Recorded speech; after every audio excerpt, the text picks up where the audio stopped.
hoy nos toca exponer los tumores malignos del pulmón. Para comenzar vamos a empezar a describir la anatomía pulmonar. Siguiente. Ya. En primer lugar, los pulmones forman parte del aparato respiratorio. Están situados dentro del tórax, protegidos por la costilla y ambos lados del corazón. Están cubiertos por una doble membrana lubricada llamada pleura. Esta nos evita que los pulmones rocen directamente con la pared interna de la caja torácica. Están separadas el uno al otro por el mediastino. Debajo de ellos se va a encontrar el diafragma, que separa la cavidad torácica de la cavidad abdominal. Los pulmones derecho y izquierdos no son iguales. El pulmón derecho es de mayor tamaño que el izquierdo. Los pulmones se van a dividir en lóbulos. El derecho en 3, que es el lóbulo superior, medio e inferior, y el izquierdo en 2 lóbulos, que es superior e inferior. Vamos a empezar a describir los bronquios. En primer lugar vamos a hablar sobre el bronquio principal derecho, que va a estar conformado por un bronquio lobar superior, un bronquio lobar intermedio. Y el bronquio principal izquierdo va a estar conformado por un bronquio lobar superior, bronquio lobar inferior. Ahora, continuando con los segmentos pulmonares, vamos a tener el lóbulo superior interno, que va a estar conformado por el ápico posterior, por el lingual superior, lingular inferior, y el lóbulo inferior va a estar conformado por la parte apical, basal medial, basal lateral, y basal anterior y basal posterior. Vamos a empezar a hablar sobre el pulmón derecho, que el lóbulo superior derecho va a estar dividido por el posterior, apical y anterior. El lóbulo medio va a tener los segmentos que son lateral y medial. El lóbulo interno derecho va a tener los segmentos apical, basal medial, basal lateral, basal anterior y basal posterior. Siguiente. Vamos a empezar a describir las líneas pulmonares. El lirio derecho va a estar conformado por el bronquio, que es una fuente de ubicación posterior a la arteria pulmonar inferior y a la vena sigos. Vamos a encontrar la arteria pulmonar derecha anterior al bronquio. Vamos a encontrar la vena pulmonar superior derecha, anterior e inferior. Vamos a ver también la vena pulmonar inferior derecha, inferior en el ilio y del bronquio. Se va a continuar con el ligamento pulmonar inferior. Y describiendo el ilio izquierdo, vamos a poder ver la arteria pulmonar izquierda inferior y el callado aórtico. Después podemos observar el bronquio, que se encuentra en la fuente izquierda inferior a la arteria pulmonar izquierda y posterior. También podemos observar la vena pulmonar superior izquierda anterior al bronquio. También se encuentra la vena pulmonar inferior izquierda, y que se va a continuar con el ligamento pulmonar inferior. Siguiente. Describiendo un poco la irrigación pulmonar, vamos a ver que el sistema arterial pulmonar se va a originar en el ventrículo derecho, que es la cavidad anterior del corazón. Esta va a presentar un tracto de salida largo de trayectoria ascendente, ya sea de adelante hacia atrás y hacia la izquierda, que luego de la válvula pulmonar va a formar la arteria pulmonar principal o tronco de la pulmonar, que sigue la misma dirección, y al cruzar por delante el bronquio principal izquierdo se va a dividir, ya dándonos origen las ramas izquierda y derecha.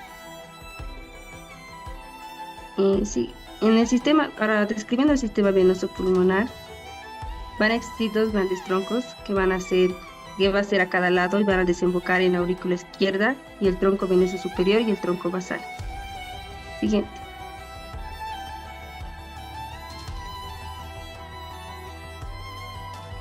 Y ahora va a continuar mi compañero. Buenas noches, doctor. Buenas noches, compañeros. Yo hablaré un poco con relación a la clasificación de los tumores. Ya podemos hablar un poco de la clasificación dividiendo en 3 características principales, categorizando los tumores con base en sus características. Primero tenemos la categorización primaria de los tumores, que se habla del tamaño de los tumores. La segunda parte sería la afectación ganglionar, regional, que estos tumores van a presentar. Y la tercera sería si presenta una metástasis o no. Entonces, puede seguir a la próxima diapositiva. Bueno, esta es la clasificación utilizada, que es la clasificación TM8, ya que tiene algunas modificaciones desde la TNM7, que habla más de la relevancia del tamaño del pulmón, reclasifica los tumores igualmente, valida lo cuánto los nódulos van a modificar la enfermedad y la gravedad del pulmón. Habla igual de los grupos de las metástasis, y eso nos va a ayudar a ofrecer un mejor pronóstico al paciente, igualmente elegir el mejor tratamiento. Ya hablando de la clasificación, primero sobre los tumores primarios, tenemos 4 clasificaciones básicas que se pueden subdividir, ¿ya? La TX, que sería la clasificación donde no hay el riesgo del tumor, puede presentar en esta clasificación la presencia de células malignas en exámenes como en el caso del esputo o el lavado bronquial, pero no se va a visualizar ninguna imagen en la broncoscopía de la presencia de este tumor.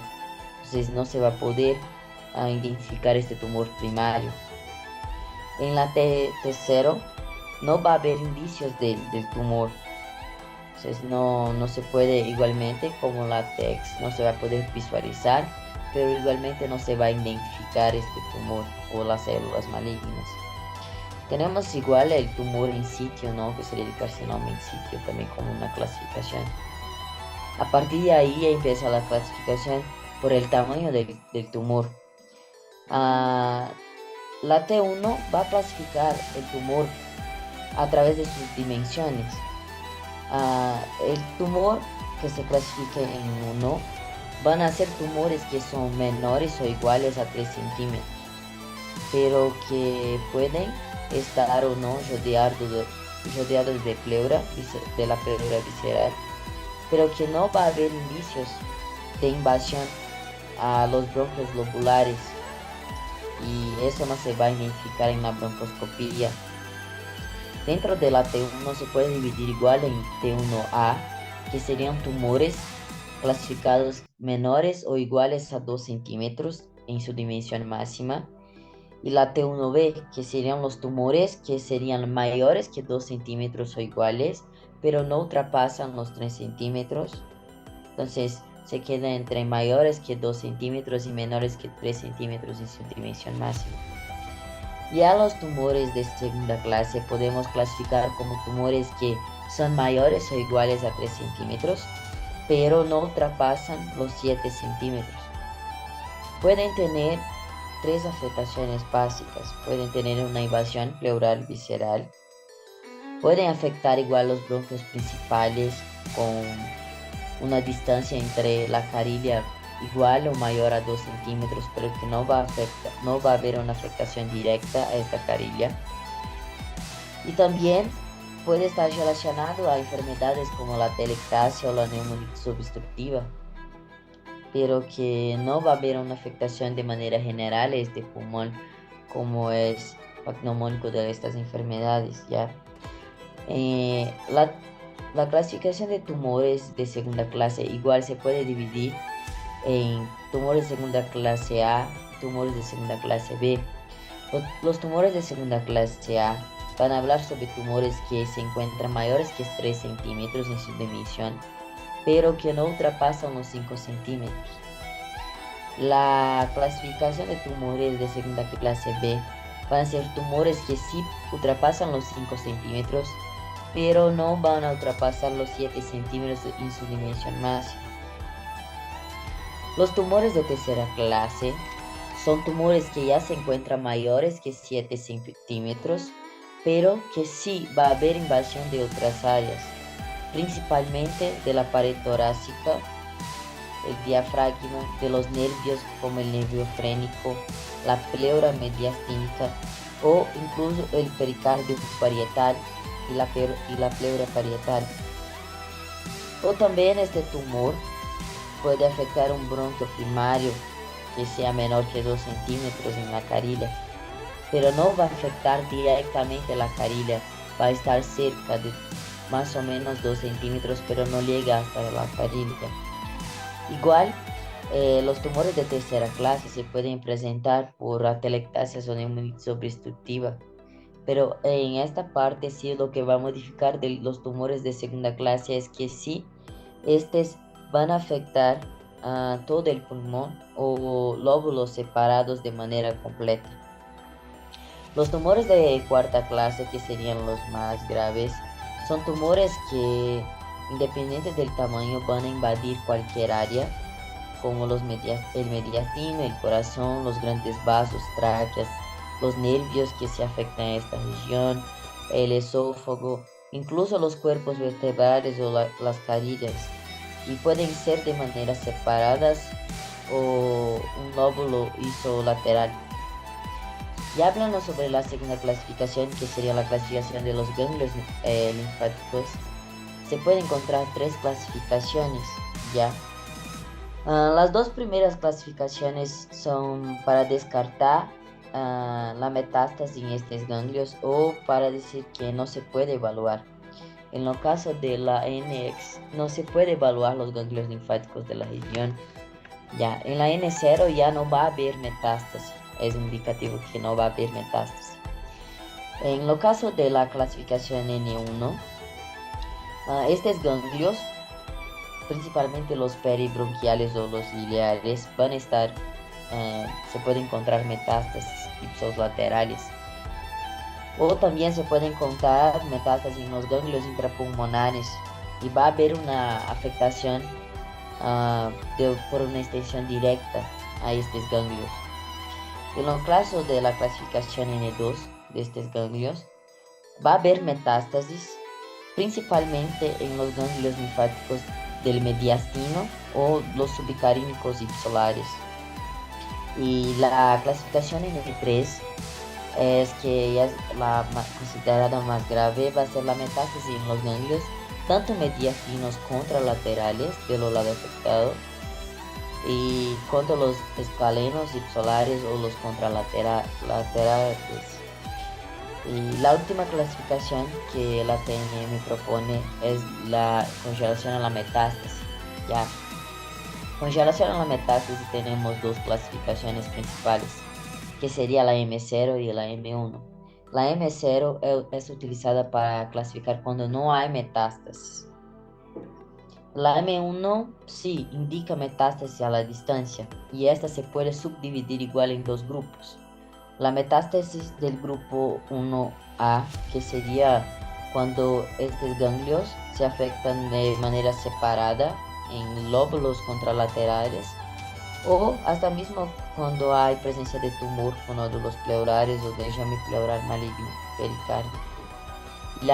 Ya la M1B dice que hay metástasis a la distancia, entonces no solo afecta el lado afectado, no solo el lado donde se encuentra el tumor, pero también los lados contralaterales y otros órganos.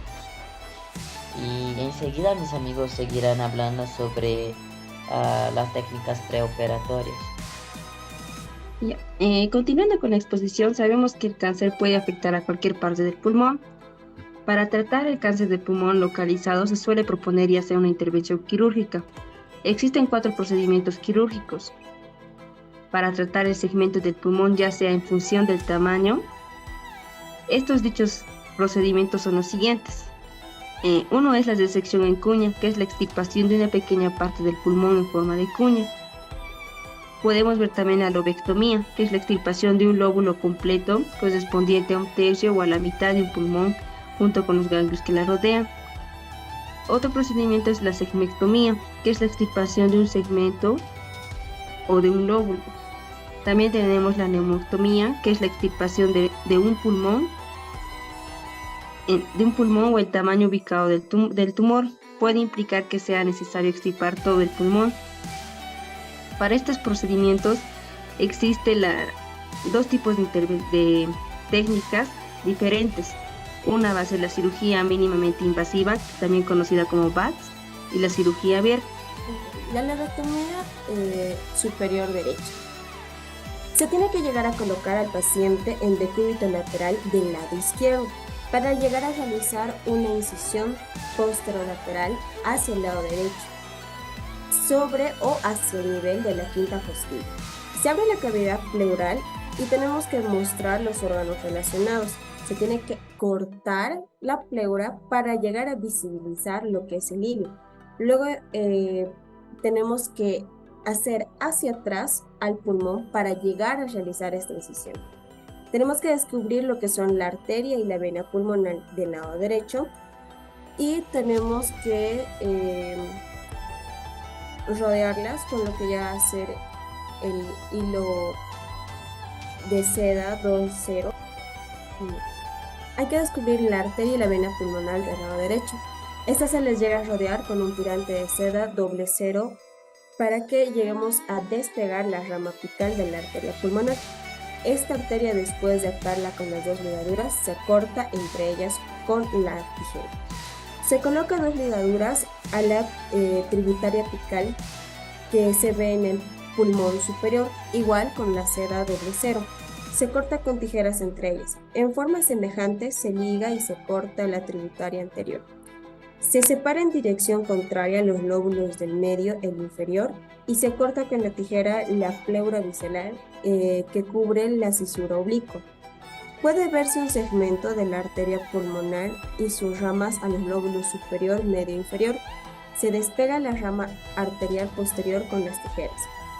Se llega a colocar dos ligaduras a la arteria posterior con seda 0 y se corta. Hay que tener mucho cuidado, pues en algunos pacientes pueden tener dos ramas arteriales posteriores. Ahora, en el bronquio del lóbulo superior derecho se debe tomar con una pinza Sarot en sentido distal. Se corta en sentido proximal con el bisturí y se realiza la disección del bronquio. El lóbulo superior del lóbulo superior debemos descubrir lo que van a ser las ramas segmentarias para llegar a generar lo que es la oclusión del bronquio, parcialmente cortado, igual con los puntos de seda 000. Al terminar la lobectomía del lóbulo superior derecho, se aprecia la relación de los órganos vecinos en el campo quirúrgico. Antes de llegar a cerrar nuestras heridas, una vez finalizado lo que es la lobectomía, tenemos que colocar por la parte de adelante lo que son las sondas. Una en la parte de adelante generando un orificio aéreo y otra en sentido posterior para que llegue a drenarse el líquido. Gracias a esto se muestra lo que es una técnica para extirpar el óvulo. Siguiente, por favor.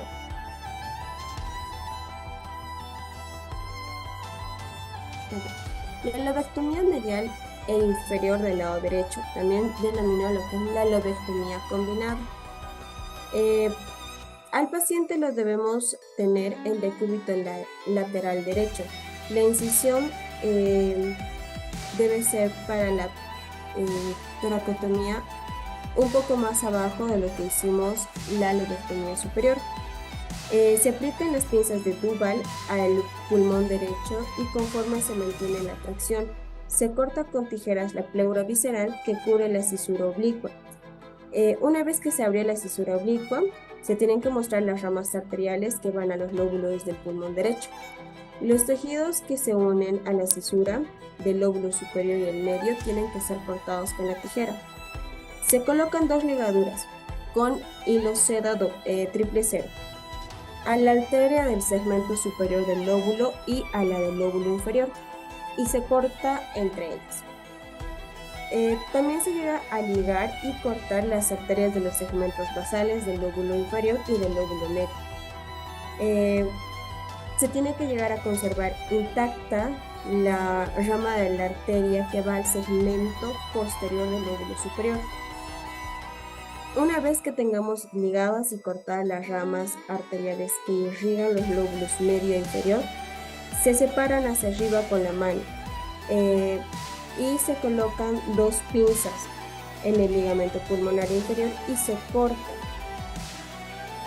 Una vez que se corta en dirección ascendente, la hoja anterior del ligamento pulmonar inferior, para descubrir las venas pulmonares superior e inferior, tenemos que descubrir, gracias a esto, la vena del lóbulo medio, la tributaria de la vena pulmonar superior, y se tiene que generar una nueva ligadura con seda triple cero. Se coloca un punto de transficción con seda triple cero justo en la ligadura proximal. Se realiza un corte en la vena del lóbulo medio entre el punto de transficción y la ligadura distal. Las tributarias tienen que permanecer intactas en la vena pulmonar superior que riega el lóbulo superior. Se corta la hoja posterior del ligamento pulmonar inferior para descubrir el bronquio del lóbulo inferior y la vena pulmonar inferior, que se incluyen con una ligadura de seda doble cero. En forma semejante se coloca ligadura de seda triple cero en las tributarias superior y basales de la vena pulmonar inferior, y después de ligar las venas se colocan en las tributarias 2 ligaduras de seda triple cero y se llega a cortar el medio. Una vez que el cirujano ha abierto lo que es la cisura oblicua, se tiene que tomar con una pinza lo que es el bronquio del lóbulo medio antes de llegar a inflar el lóbulo inferior.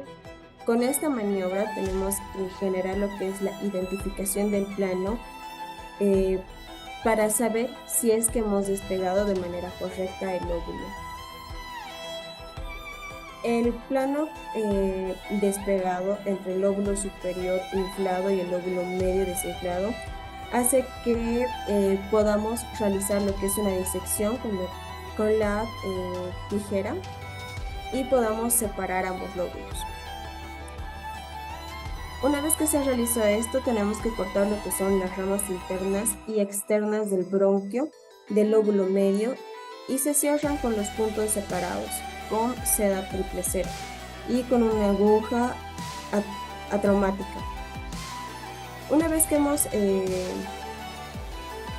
cortado la rama superior y basal del bronquio del lóbulo inferior, podemos terminar lo que es la extirpación de los lóbulos medio e inferior del pulmón.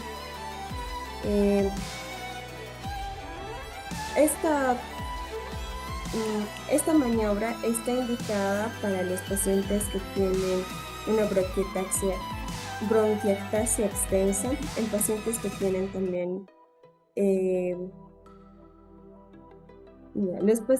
está indicado por una bronquiectasia extensa en pacientes que tienen cáncer. Una vez que hemos terminado la operación, tenemos que generar un muñón que cubrirá la arteria pulmonar del bronquio del lóbulo medio. Y con esto se da por terminado lo que es la lobectomía media inferior. De igual manera se tiene que realizar el cierre con lo que llegan a ser 2 vías, una anterior y una posterior, para lo que llega a ser el drenado de cualquier tipo de sustancia o líquido que se llegue a acumular en la pleura.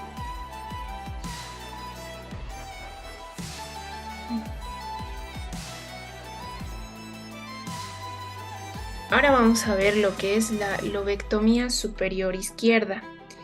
Esto es debido a que el lóbulo superior izquierdo tiene el suministro de sangre arterial más variable.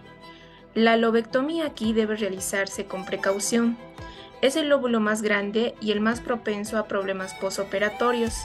Se inicia la disección con el pulmón reflejado visualizando la arteria pulmonar principal izquierda.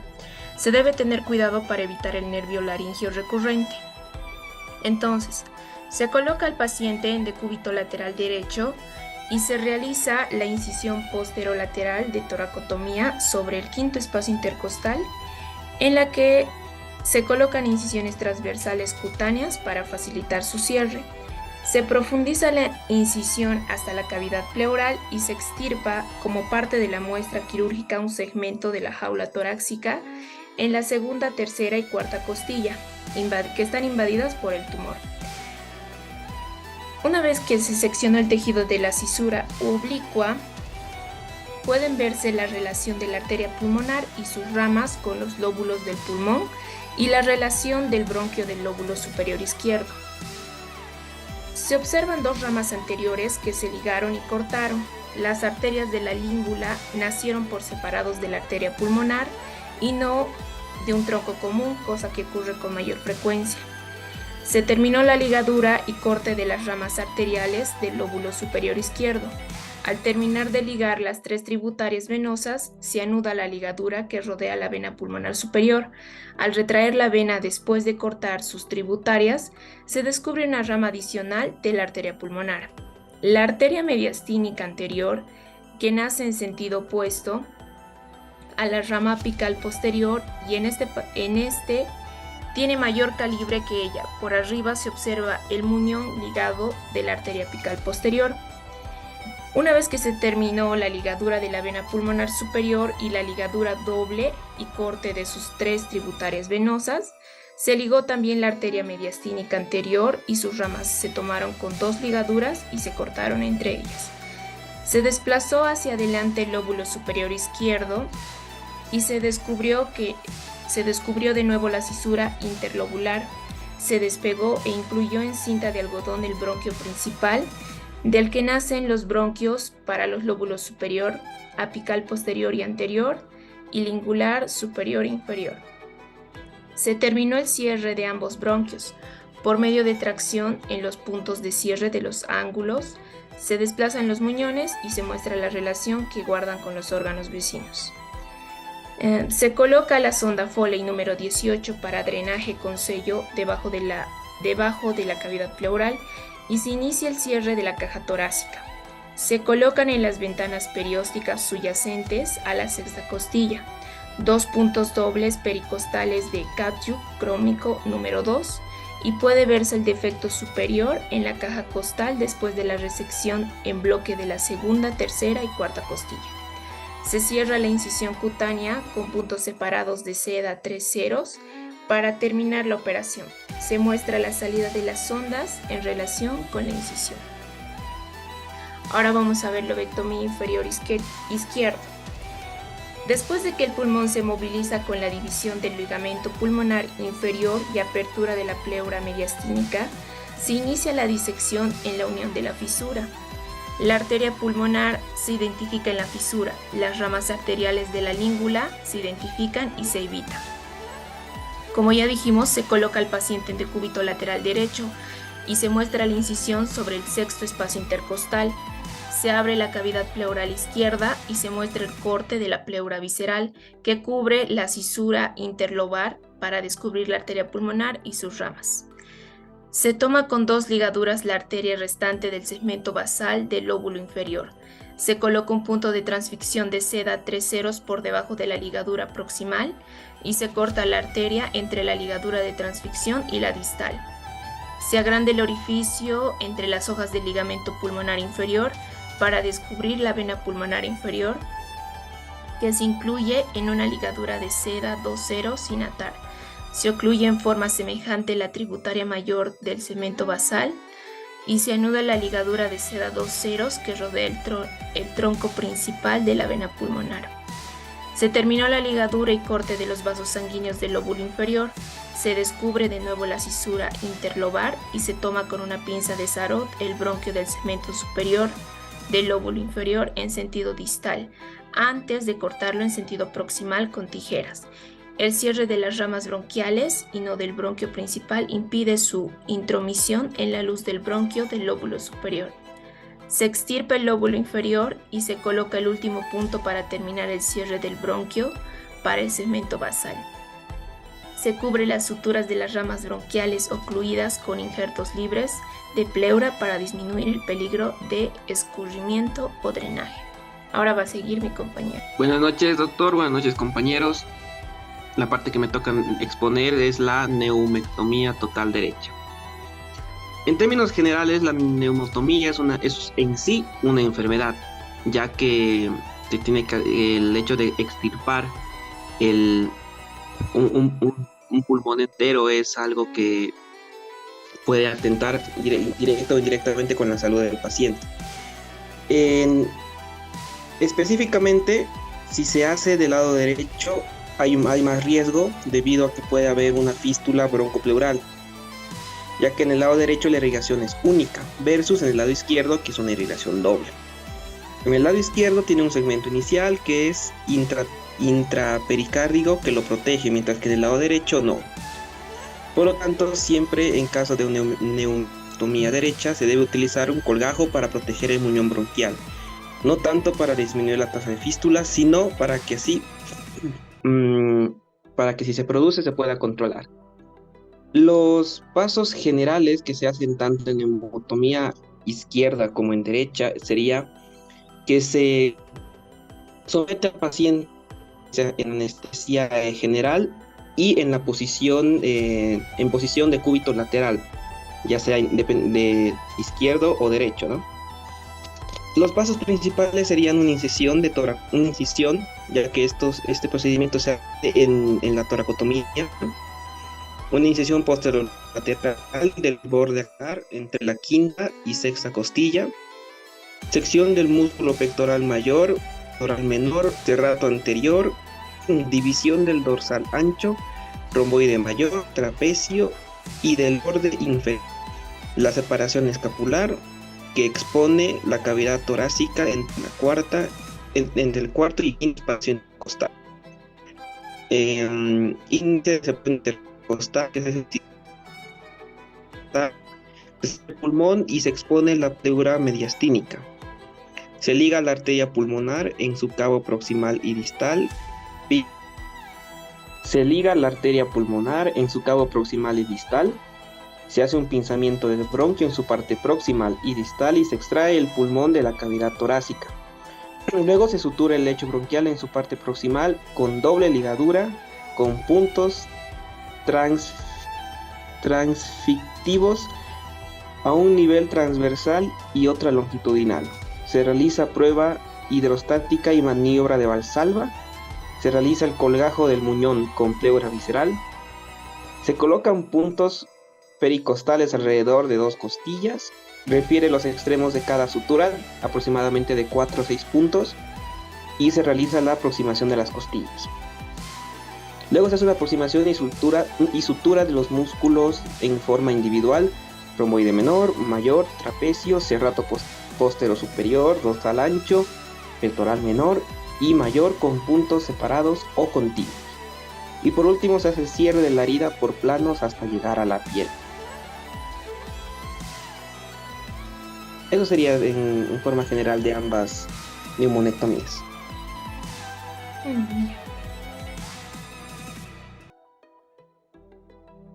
Esto sería todo, doctor. Gracias.